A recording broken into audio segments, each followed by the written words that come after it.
Pertanyaan pertama, Ustadz, bagaimana caranya agar kita berhati-hati dalam mengikuti adat agar tidak masuk dalam bid'ah? Misal dalam pernikahan ada adat Jawa, Sunda, dan lain-lain. Apakah boleh? Tentu saya pernah diberatkan teman-teman sekalian. Dalam Islam ada dua pilar dasar.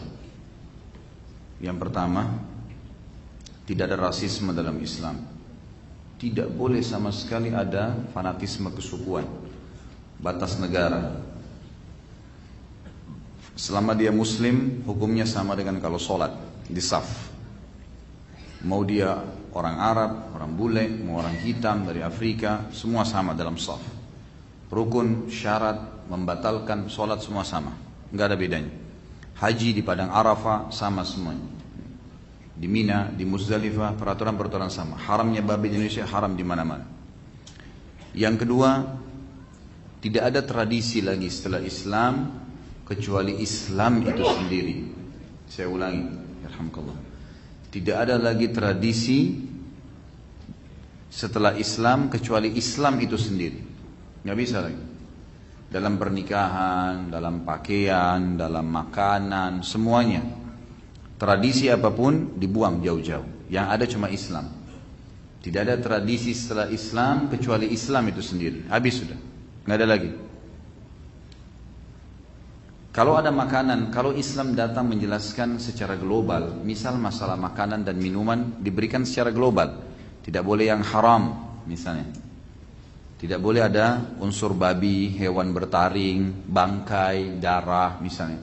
Ada kaidah-kaidah umum. Maka ini yang dipegang kaidahnya. Yang dipegang adalah kaidahnya. Berarti kita boleh nggak ngembangin kue-kue Indonesia ya, yang kita buat, tradisi kita, biasa. Kalau ini masuk kepada substansial dan Islam datang menjelaskan secara global, maka boleh saja. Asal tidak melanggar kaidah tadi yang besar itu. Bukan ada unsur haramnya. Kalau Islam datang secara spesifik memang khusus, maka kita tidak boleh melanggar lagi. Tidak ada lagi di sini, tidak ada toleransi, gitu kan? Pada saat Islam mengharamkan emas bagi laki-laki, mau bagaimanapun bentuknya emas itu haram, nggak boleh. Mau dia cuma cincin kah, mau dia cuma sekedar lapisan kah, intinya emas bagi laki-laki dilarang. Sudah dijelaskan secara spesifik, bukan lagi umum global. Sudah selesai, masuk di situ.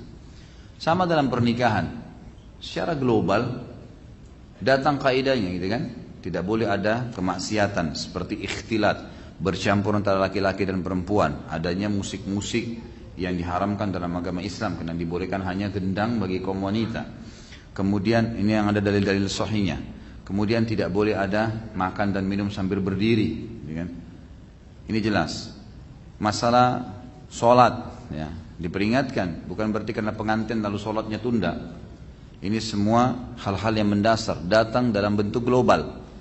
Secara khusus, boleh nggak melantai atau duduk kursi? Ini secara khusus. Islam datang menjelaskan secara global. Kita ambil globalnya. Khususnya selama tidak bentrok dengan yang global, nggak masalah. Sama tadi jenis kue, makanan. Selama tidak haram, tidak masalah. Kecuali Islam datang secara khusus. Nah ini baru, gitu kan. Begitu memahaminya.